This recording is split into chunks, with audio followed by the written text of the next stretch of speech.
right, my name is Angela, and I live in Atlanta, Georgia. Doing a quick testimonial about BlackMadGuru. I discovered him on YouTube about, let's go back last year, 2019, in the month of April. And hold on, I'm working and trying to do this at the same time. I discovered his video. I don't know how I discovered the video. I think I was just looking some stuff about Neville Goddard or Abdullah, and the video came up. Naturally, I wanted to watch it because I didn't see too many people that look like me talking about the subject, let alone talking about Abdullah. So anyway, started watching the videos, and instantly the first video I was like, wow, like, man, this guy really knows what he's talking about. I've already studied Neville for a while, but on and off, because I kept getting confused with a lot of things that he was saying. And I guess him being from the Caribbean and him being from Barbados, it just, a lot of the way he would articulate stuff, I didn't understand. And you know, it's one of those situations. It's better to be with someone who's alive versus someone who passed away and they can't really clarify what they mean. Because I'm sure people around that time were in the dark about a lot of the stuff he talked about too. So let me just move on with the testimonial. So I said, let me go ahead and try. I just had a baby in February, and I started listening to BlackMadGuru in April, and I was so unhappy with my job. The reason I was unhappy with the job is I've been in sales for over 15 years. It seemed like I was making the same money I was making when I started, and I even went back to school to get my degree, and thought that would give me a bump in pay, or, you know, just put me in a better position. So after having the baby, I needed money. I didn't like my job, and I told myself that I would go ahead and look for something else. And then BlackMadGuru did a video on, I don't remember the first video, but it had something to do with giving you a technique on how to visualize better. So the technique, I think what I was doing different was, I think I was just looking at it like you would look at a movie and wasn't putting myself in it. I'm not quite sure. So I tweaked how I was doing it off what he recommended, and I was making about, and I'll give you numbers, what I was making. I was making about $40,000 to $50,000, which is, that's good if you're by yourself, you don't have a family, you don't have any kids, but I just had a baby. Another thing too, I stopped complaining about the job. I stopped complaining. I stopped saying what I didn't want and focused on what I did want, what he always stresses. Also too, I kept looking at the people I work with as enemies, and the people weren't the problem, I was the problem. So once I stopped pointing the finger and taking accountability, then those people that were me pushed out, it wasn't a big deal going to work every day, and I stopped having that anxiety going in. So I kept getting interviews. I was looking for different people to give me an interview, and it still wasn't working. So I told myself, let me go ahead and do the visualization again. Did it, just going by looking at the videos again and practicing.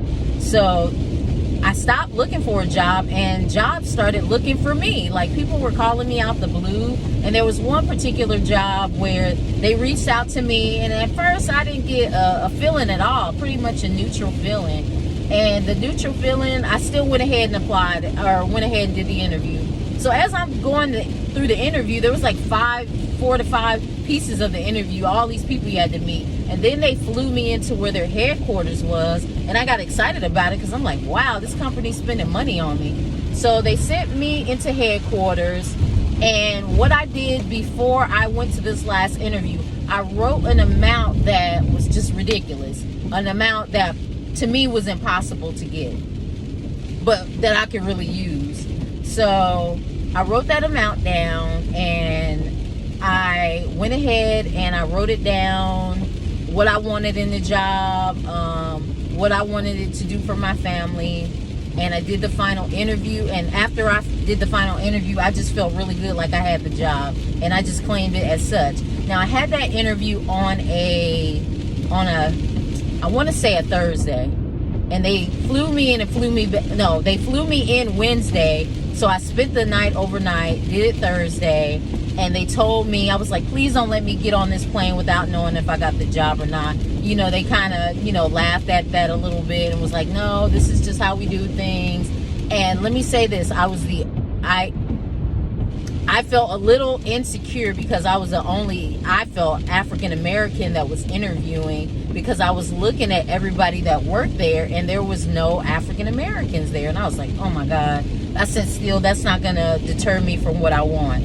So I didn't get a call when I got home. So I was like, okay, there's always tomorrow. So then the next day I didn't get a call. So I kind of left it alone. And I still kind of, you know, like, oh, it's still mine, but had a teeny bit of doubt. The only reason I had the doubt, like I said, it was so many people interviewing for the job, and I just wanted it to be me. So Friday comes, I didn't get a call. I still had hope. I was like, that doesn't mean I don't have the job. They didn't call me. So Saturday, of course they're not gonna call me. Sunday, I'm balling. It's the weekend. I'm like, oh my God, why, oh Lord, I can't believe I got this weekend and nobody called me. So since I'm in sales, I'm a really persuasive person. I was like, even if they didn't give me the job, I'm gonna ask for another opportunity in the event that another job comes available. So I called Monday morning. No, I emailed him first. He didn't email me back. Then I called. He said, oh my God, Angela Allen? I said, yeah, that's me. I've been calling you. I called you Friday to offer you the position. So I'm like, and I looked at my phone, and he did call and he left a message. I'm like, how did I miss that? So anyway, he said, are you ready for what we're going to offer you? I said, yeah, definitely. So he tells me the amount. The amount is double what I've been making, the most I've ever made in my whole life. Actually, it's over double. And I'm like, I had to put the phone on mute because I screamed to the top of my lungs. And he says, hello, Angela, are you there still? I was like, yeah. He says, so what do you think? I said, I love it. This is like I won the lottery. So he said, yeah. He said, that's exactly how I felt.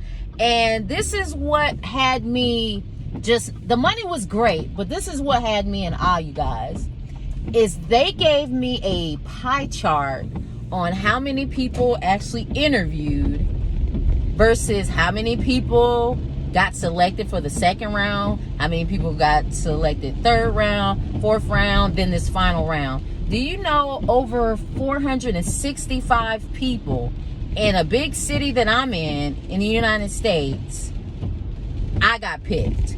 It's a lot of competition out here. So many people got many degrees. They've been in this industry for a long time. And also too, you know, again, going back to the whole color thing, I didn't let that make me think I couldn't have the job or I wasn't deserving. I didn't care about that because I felt that the visualization that I put forth was gonna happen. And I want to thank BlackMadGuru, because I promise you, I don't think I would have understood Neville in its entirety. And everybody has this hunger to want to know who Abdullah is. And I think, you know, this is just my opinion. I just think Mad, you know, is that embodiment of him, because nobody's doing that looks like us. Think about it. Like, if you read some gossip about Abdullah, what type of person he was, he did want to minister to his people first, and I'm almost sure that he did. That's where the Marcus Garvey came from, and the Noble Drew Ali's, and you know, all those guys in the black movement and the Hebrew Israelite movement. They just took pieces and parts of what he taught, kept it for themselves, and, you know, gave their people just a little of it just so they could survive and feel like they, you know, had some type of freedom or whatnot, that's unfortunate. So I think that's why you got a BlackMadGuru now, because we need that right now in our day and time. Unfortunately, I don't think the man wrote books. That's just a mystery to me about him. Like, there's so little information and everybody's speculating, but that's neither here nor there. That was back in their days, and I think we focus more so on the message and not the messenger type of deal. So that's just my little testimony. I mean, I got a whole bunch of other testimonies on, and I told Matt about, you know, me acquiring this car I'm in. Real quick, I'm gonna tell you that, and then I'm gonna let you go. This car I'm in, this is a Audi. You know, it's a German car, real expensive. And I always wanted a luxury car. And the crazy part about it, I didn't tell him this in my testimony, I really wanted a Range Rover. Knew I didn't have the money. I was making $40,000, and I really wanted a Range Rover, but I used the same visualization technique, but I never envisioned the outside of the car. I always pictured like the back seat, the front seat, me driving. I didn't even pay attention to the emblem. So when you manifest a car or anything, you have to put as much detail as possible. Because again, I pictured this car, I visualized this car, and instead of a Range Rover, I got this Audi. Nobody can convince me I didn't create this.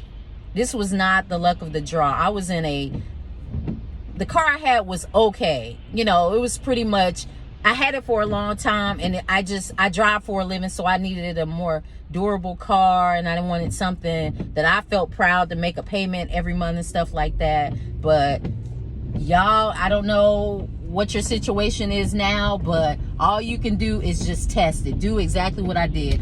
I'm not big on believing and following anybody, but if somebody's gonna give me some keys to the kingdom, I'm gonna take it. And that's exactly what he has done. He's given me the keys to the kingdom, and I tested it for myself, experimented with it just to see. You know, of course you always have a little bit of doubt, especially when you don't know somebody personally, but I had nothing to lose, you know. So anyway, that's my testimonial. I hope you enjoyed it, and I would love to give you some more testimonies. It's a whole bunch of other stuff, but I don't have the time. So talk to you later. Bye.